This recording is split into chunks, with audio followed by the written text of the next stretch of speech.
And there you have it. You've been served with your political roundup stories.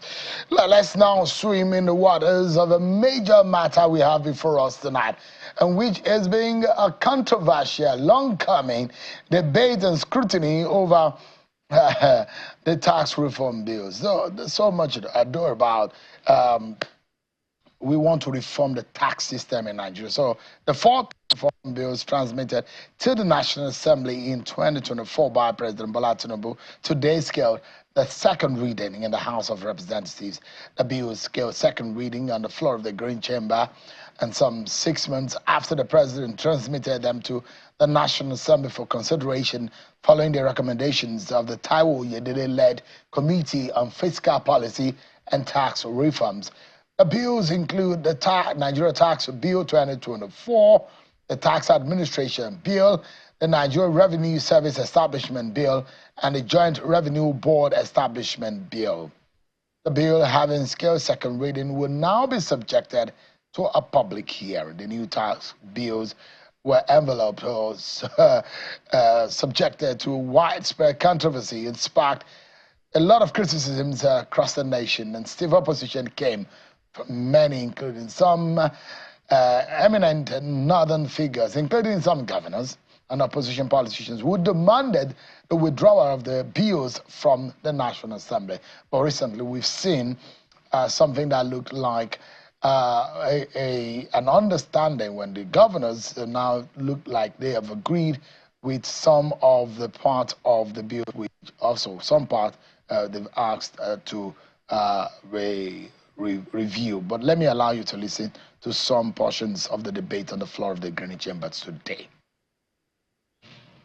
The committee that will be charged with the responsibility of addressing some of the issues will definitely look at some of the issues that I will raise on this floor today. Some of these challenges, there is constitutional and jurisdictional concerns, particularly in section 141, which deals with supremacy clause, which contradicts some of the positions of the Constitution of the Federal Republic of Nigeria.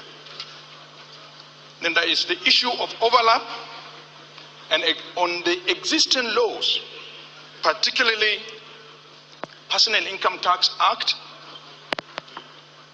Company Income Tax Act, and the FRS Tax Act. There is some existing conflict that this bill may cause, which I believe the committee will definitely look at these issues. We have seen that where we're heading to now, we are going to have a lot of funds available. But please, I'm begging, I'm pleading with the executive arm of government.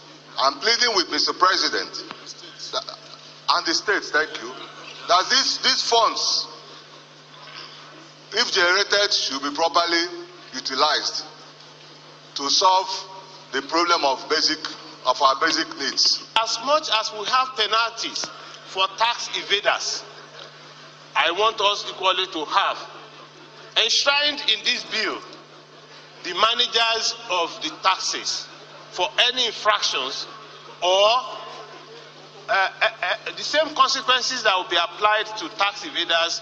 Government should equally bear the same consequence in return, and in this case, those that are applying the tax. Taxpayers will be so happy and glad to pay taxes when they see the reason they are paying these taxes. I've heard people speaking and speaking and speaking of challenges, of disadvantage, a whole manner of things I think we ought to look at when we get to the next stage, which is the public hearing. I don't want us to eat the whole cake. We should take our own now, which is to just look at the general principles.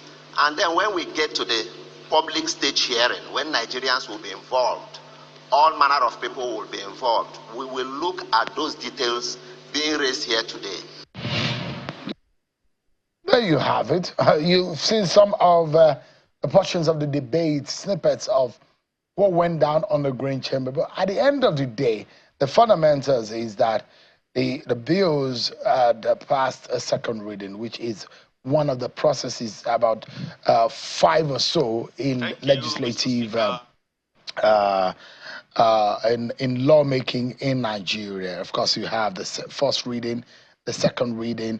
And second reading, usually you have the general principles of the proposed legislation being debated.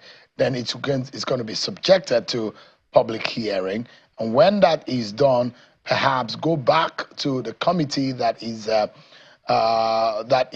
relevant to the bills. They will sit on it and bring it back to the floor. And when that is debated, then it goes into clause by clause and further scrutiny before it's become passed. This kind of bills will have to get the concurrence in the red chambers in the Senate.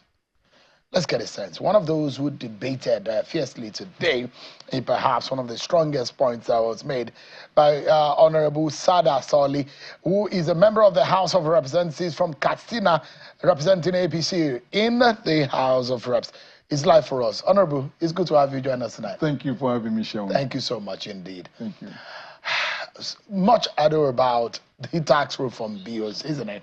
And what we've heard, at last what we say is, it's past the second reading.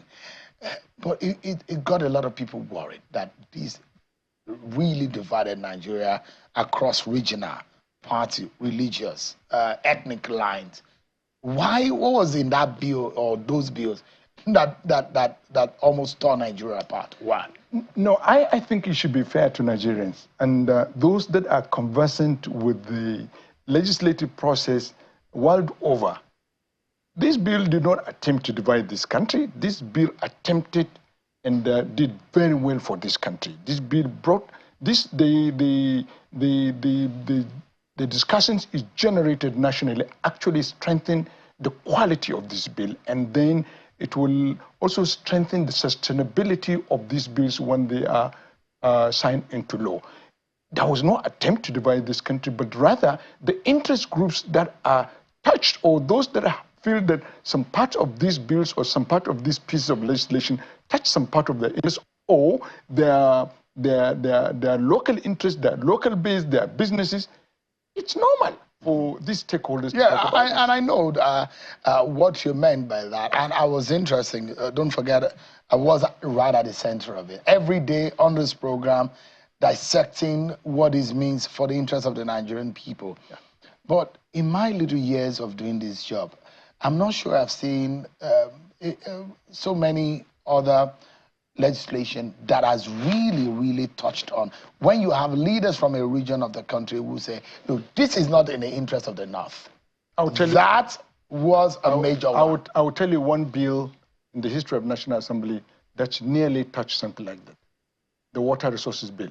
Yeah, it was, and even the Electoral Act Amendment Bill. Thank you. Also did. Remember, but I'm saying that there are not so many. Right. There's not so many. Right. And the reasons are, I mean, if you look at every bill and the reasons why they have those sensitivities, you will understand. But you are a leader in the North, and that's why I'm asking you pointedly. Yes. What is in this piece of legislation that really made, the first we saw was a combination of northern governors, traditional rulers, and eminent northern leaders who came together and said, look, this is not in the interest of our You know why? Why? Because they were the first people to pay attention to this legislation. That's it. The North, in terms of coming up to protect the interests of this country, is always you find the North in the front line coming to voice out what really should strengthen the unity of this country. So what the North did is in the interest of the country. Only that we were a bit more alert at a point. We were more politically conscious on the issues that borders on these bills, and therefore it's incumbent on us, it's binding on us to talk about it. It's interesting. It has nothing to do with about the North, but we felt that... But what worried me, Honorable Soli, was the part where there were ulterior motives, and there are conversations that came up to the extent or to the point where people were insinuating, and some people who perhaps saw it differently, some leaders of the North who saw things differently said, no, this is not against us. We need to actually have the conversation. Yeah. So that was what, so there were, it looked to me that there were people who did not read it properly. We went to town and said, they took political messaging out of it. let me tell you what happened with those bills. And perhaps that was the mistake that was done from the presidency. They didn't realize these bills are capable enough of being captured by politics and trust deficit. Sensitive. They are very sensitive. These two things, the trust deficit and politics, hijacked these bills and therefore mixed everything. But at the end, it was good for these bills because it has brought the good, the bad, and the ugly of these bills that will strengthen these legislations when they are assented to. Did you see the leader of your party, President Bola Tinubu, retracing his step politically speaking? Because there are those who say he should have done that earlier, consulted politically speaking, and said, "Oh, governors, come! I need this bill passed. This is important for I'm about to reforms and I want things done." Oh, traditional rulers, I want to speak with you. He did a few of those things later on when things almost became Let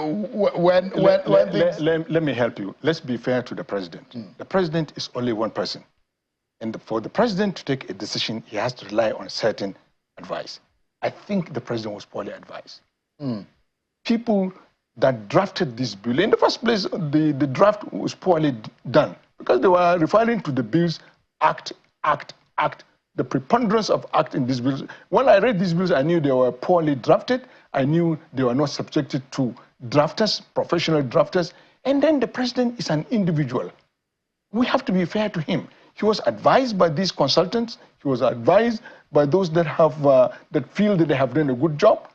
And then it didn't go through the normal process that it should have gone. That's my belief. Bola Tinubu, anybody that knows his political sagacity, is an inclusive politician.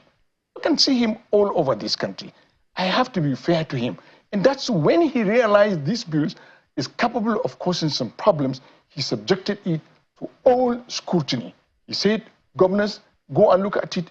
He said, the Senate, go and sit down with the Attorney General of the Federation. And then he discussed with the Speaker. Speaker, allow the members of the House of Representatives to look widely, to consult widely before you try to consider this bill. And that's where we are today.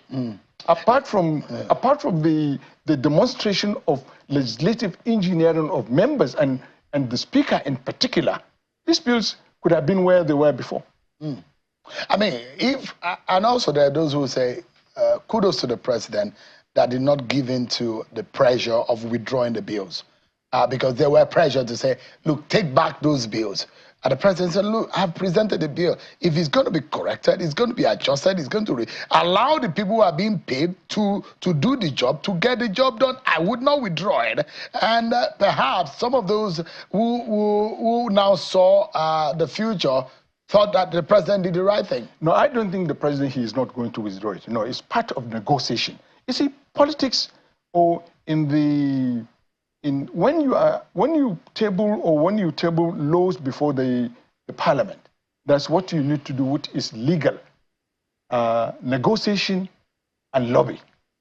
And then that's when the president deploy his principles, his technicalities, the resources that are available for him to lobby the National Assembly, to lobby the stakeholders, and to lobby whoever is interested in getting these bills fashioned out correctly, rightly, and sensibly. I think that's what the president gave in. He didn't say that he's not going to withdraw. If it is necessary for the president to withdraw it in the interest of the overriding public interest, he will, because he is having this country. But I think we didn't get there, or those that are insinuating the president refused to withdraw. No, we didn't get that signal that from the Mr. President that is going to withdraw this bill. He said, but the NEC had advised. There was a position of the NEC to say withdraw it. Some governors were saying withdraw it. No, I don't think NEC said withdraw. NEC expressed their opinion. But that was a request. The governors forum and other key stakeholders, no. Shaun, let's be fair to the whole process. People and stakeholders raise some concerns. And then the government or Mr. President listened. And then the bills were subjected to national debates across the country. Even those that kept quiet, those who even don't like some provisions of the bill because of some political reasons or otherwise, they kept quiet. We know they don't like these provisions because they talk to us behind the doors. So we considered all their concerns, and because we are representative of the people, we presented it so that at least the National Assembly or the House of Representatives will look at all the gamut of the issues that were presented before us. You were worried, and you said it on the floor, and there's some portions, you said it clearly, that you were still concerned about some aspect of the bills. There are 4 of them: the establishment bill, the reforms on the collection, the reunification. There are a whole lot of aspects of these 4 pieces of legislation. Which of these areas gave you the most concern that you raised on the floor today? You see, one of the general areas that were concerns were expressed is the issue on the Section 77 of the Tax Administration Bill, and which deals with the issue of derivation, where it allocated 60% to derivation, which generated quite a lot of concern. For those that are privy to the data of distribution of tax, VAT, they know what it means by 60% to derivation. But the lacuna there, the bills refuse, or there was an oversight by those who drafted the bills to interpret the word derivation. What is the position of the word derivation? If they had done that, there couldn't have been any other thing. You and I know what is the concern of VAT. VAT is about consumption. Mm-hmm. It's about consumption, really. But then what is the position of derivation in this, to the extent that it has taken the position of the 2007 Tax Act, where it gave 20%. Now it has moved to 60%. What has changed? Mm-hmm. Now that was the concern. Then there were issues of overlap and existing laws, which is also that should be taken. Before you go, let's go back to the derivation, because that was a very touchy area. Yeah. And the governors who came out to say, look, with what the calculation and the permutations based on this proposition is, we will not be able to pay salaries. We're going to be in trouble. So you are raising a concern that those calculations have to be redone. You heard the proposition by the governors, because the governors met with the Oyedele team, the FRS team, and they came up with their own position. Do you agree with the proposition of the governors? I think in my view, I think the status quo should be maintained. The 20% derivation. The 30%, the governors calculated that it should be for derivation, 50% for equality, and 20% for population. I think because there is going to be a lot of money, the tax base has been expanded, so more money will come in. So I think that there will be enough for derivation for those states and local governments where the emanation of these or the headquarters of these, in terms of getting away from consumption. I think they are too generous. They are too generous because we have to bring the issue of equity. Equity for those states that are lagging behind in terms of economic opportunities. So if you give 60%, there is not going to be equity to states that are economically disadvantaged.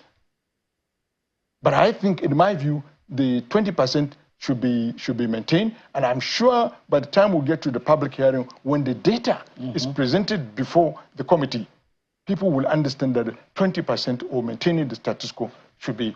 Give us an understanding, because there are those who say, with the 20%, we're going to be shortchanged. In the calculations from what the governors, the positions the governors gave, it looked to me like states like Lagos and Rivers State are going to be at the brunt. They're going to get way lesser, and the proportions are higher. And those two states are really going to, and every other state, including the FCT, are going to have a fair share of an increment in what goes to them. Let me be honest with you. In that calculation the governors gave. That is not true. Why is it they're getting more now with 20% when the tax base is not even expanded? Remember, one of the basic principles of these bills is to expand the tax base. Bring in technology. Bring in even the fintech assets the technology asset, the digital assets, they're not involved into this. Look at the amount of money that is there that is missing in the tax base. You increase, you expand it, you get more money. They are getting more money, states, Lagos State, River State, Kano State, they are getting more money with the 20%, what more of 60%? And more so, anybody that is telling you there will be short change, do they have the data? Have they collected the tax? They collected the VAT to amount from all the amendment that we have made. Have we test run these bills to know how much money has come into the kitty of government for people to insinuate that they will be shortchanged? Have you been able to run the numbers, Honorable? It's not possible. Anybody that tells you who run the numbers, it's not possible because these bills have not been passed. So the principle of you run you do a simulation based on what the data that you have. Yes. I'm saying based on the data. Yes. If it's larger, then the pot becomes larger. Yeah. That's the question. But based on what is available right now, the simulation as of when the governors presented their, I'm telling you that 2 states are going to get way lesser than what they are getting at the moment, which is Lagos and River State. Let me be honest. The rest of the states are going to be having, they are going to be in the green in terms of the quantum of what they get. You see, all these semantics in accounting. We know all these technicalities. Some of them are cooking the figures. Really? Yes. The figures are being cooked. If Lagos State, River State, Kano State are getting more money with 20%, remember the 2007 Section 40 of the Act said not less than 20%. Not less than 20%, and they were getting more money. It is because they are getting more money, that's why people raise concern of the 60%. That's the issue. So the governors are saying that because now it's going to be literally more even. So the question is the percentage of what you get more. Now, that's the position you are holding. Is that it? Well, it's not about that. What we are holding is equity.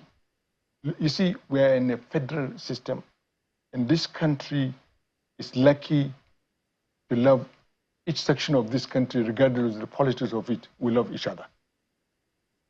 I've seen a Hausaman marrying a Yoruba woman. I've seen a Yoruba woman marrying a Hausaman. I've seen a Bibio man marrying a Hausa woman.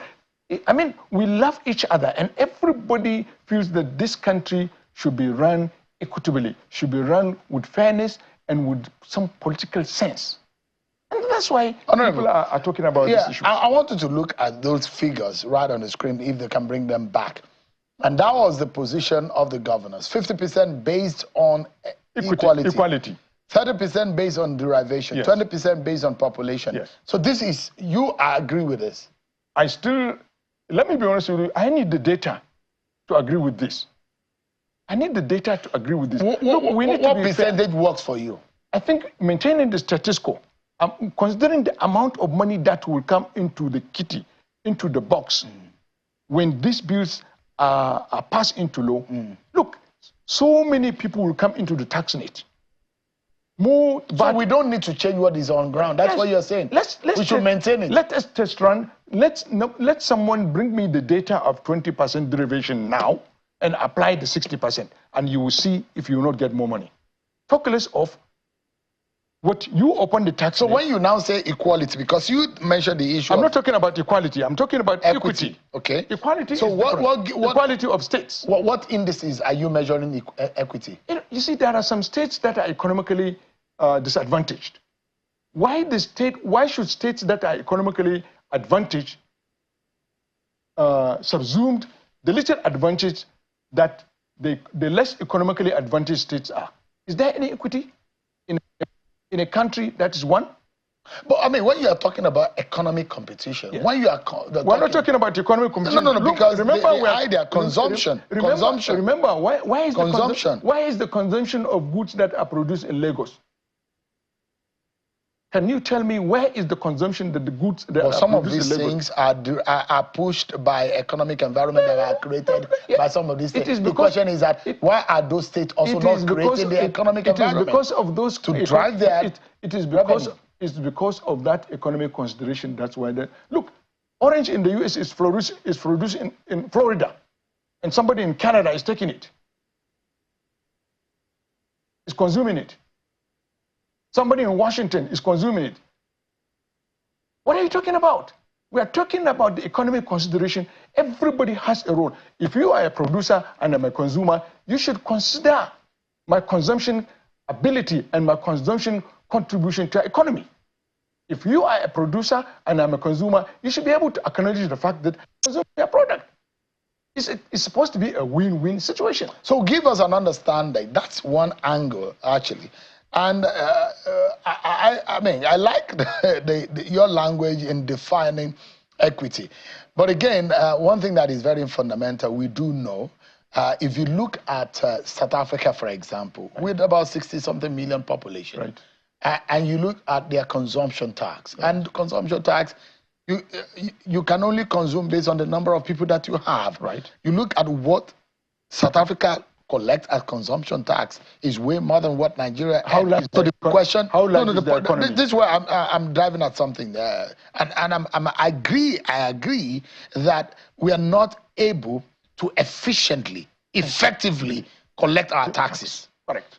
And I believe that there are a lot of loopholes, there are a lot of gaps. So, and I'm coming to the point of the collection mechanisms, right. The unification, the renaming, because the tax office is going to be renamed. Right. Yes. Do you agree with that? I do agree with that. Do you agree with the techniques? Because it looks to me like what is obtained in the United Kingdom, that is what we are trying to adopt. That's the world best practice. What we are doing, will it work for the Nigerian system? It will work, but it will take some time, especially with the area of fiscalization where they're bringing technology, because there are areas where there is this technology could not reach them. Even the FRS offices, some of them don't have enough connectivity. It takes them. This fiscalization issue that they're saying they will employ, they need to drive it carefully. They need to do it in phases so that we will achieve at the end the legislation will be effective and will be implementable. Now, I look at what is going on in the country right now, and I'm worried because a lot of the physical contact that you get in governance diminishes, and it causes a lot of, it diminishes governance delivery, and it causes a lot of corruption. And when e-governance, digitization of governance is properly done and effectively done, it will reduce the effect of corruption. And I'm wondering how we are going to be able to arrive at it, because there are some agencies of government that collect taxes and they don't have any business. So it takes away from their primary objective and they focus more on generating revenue. Because I don't understand why they will subject JAMB, customs, and some other agencies to collecting and raking in revenue. They are not revenue raking agencies. Let me help you, Shewon. You see, that is one of the areas of concerns in the bills, because it refused to recognize the issue of Fiscal Responsibility Act, where it allows government agencies to collect revenue, the IGR. So it is one of the lacunas that the drafters of these bills didn't pay attention to. Are you able to resolve it with this? We will resolve it during the public hearing, because we'll bring out all these areas. Because let the tax collecting agency collect it. That is focus. If you are what's it called? Focus on the primary goal that you're having. So, and that's the question I'm asking you, Honorable, is whether or not in the renaming, because beyond what is in the name, beyond the renaming, beyond the unification, yes, are we able to digitize and effectively achieve e-governance with the establishment bill that is being created?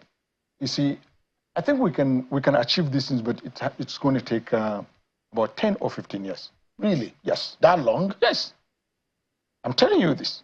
To plug the loopholes? Yes. The infrastructure, laying the digital infrastructure is huge. Look at how big this country is. We have 774 local government, and then the FIRS said they want to have offices in 774 local governments. Some of them don't even have connectivity. Some of them don't even have electricity. What are they going to do? So it's a huge tax. That's why our advice is to phase the fiscalization process or fiscalization system in phases. If we start to attack it head on, we'll be stuck somewhere. So, Honorable, give me an understanding. You've seen some of the downside of these propositions. Yes. Give me the upsides. I think there are many upsides. One, it will enhance revenue generation. It will streamline the tax administration system. It will enhance tax dispute resolution. And then also it will it will modernize the revenue generation system by bringing all the loopholes together, nipping them in the bud, and allowing the Revenue Service Agency to deal with some of these nitty-gritties in a holistic manner. But you see, we must be careful in the way we implement these legislation, because some of these things people don't like change, especially businesses that make money. Instead of bringing more people in the tax net, and then people begin to evade tax because of the loopholes that the laws would provide. How good will Tinubu government look if this is effectively administered? I think this government will look good by the time these bills are put in implementation carefully, reasonably, with discipline.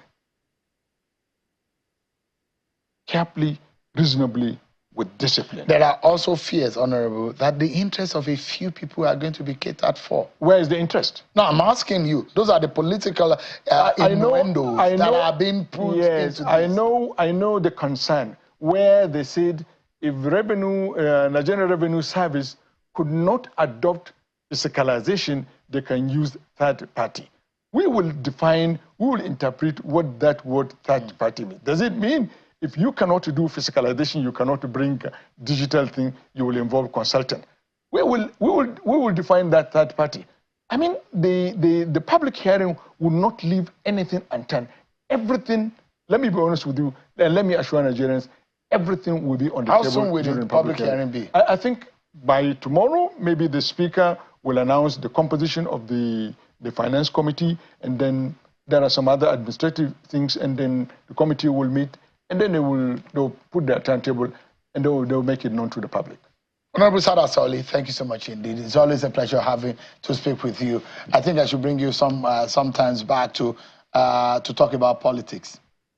I am always ready for you. How is it going in Katsina? Katsina is good. Right. Katsina is good.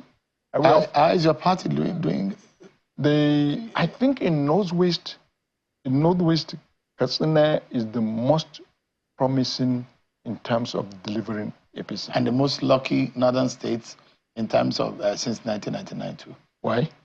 You produced Buhari, you produced Yoradua, and there's Sada Soli too. I have no comments. You produced the former speaker too. I have no comments. You see why you're lucky? I have no comments. So APC has a firm grip on Katsina, is that it? Yes, we are. The governor is disciplined, and he's not a witch hunt person. He's very inclusive, and then so far he has demonstrated sincerity in administering the state. He has never been accused of any profligacy, and he's a bit careful in terms of the finances of the state. And bandits are still troubling you people. Well, that's the whole country. No, if the north has banditry, the south has. But the thing is going down. But are you worried also that your party is losing steam? It doesn't look like your party. No. If you go for an election today, you are in trouble. The only troublesome, you see these tax bills, was a lot of setbacks for this government. Are you able to repair it? We will do that. We'll try to do that by the public hearing, assure our people. And then secondly, food inflation is another problem. It's another problem. And it's biting hard, not only in the north. Yes. I understand that ulamas, sheikhs, and northern Muslim Islamic leaders are really carrying the message about this, yes. And it really caused a lot of... Food inflation is really a problem, Sean. It's really... Is your party able to come back from all of this damage? I think it's... Is one damage too many? I think it's not, it's not about the party. It's about everybody. It's not... You see, when we isolate these things to say the party, that's where we're missing the point. It's about everybody. If a common farmer who produces maize didn't want to key in with economic policies, how do we achieve bringing down inflation? If you have people that buy food and hoard... Your national chairman said Tinubu will spend 8 years. But is it being optimistic or is it being unrealistic? Tinubu will spend 8 years. Are you certain? Yes. Where are the parties that can provide leadership? Atiku is there. Atiku, I don't think he's running. Peter Obi is there. Look at his party, it's in disarray. I don't think they will give him nomination. If they give him nomination, it will be... So it's a walk in the park for It will be subject to a lot of litigation. It's a walk in the park for No, it's just to let you know how organized, how disciplined the APC is, because we didn't allow this wrangling within the party. Honorable Sadasoli, thank you. You need to come back. We need to talk about the politics. And I know your sagacity, politically speaking. Thank you. No. Distinguished Honorable Sadasoli. Thank you.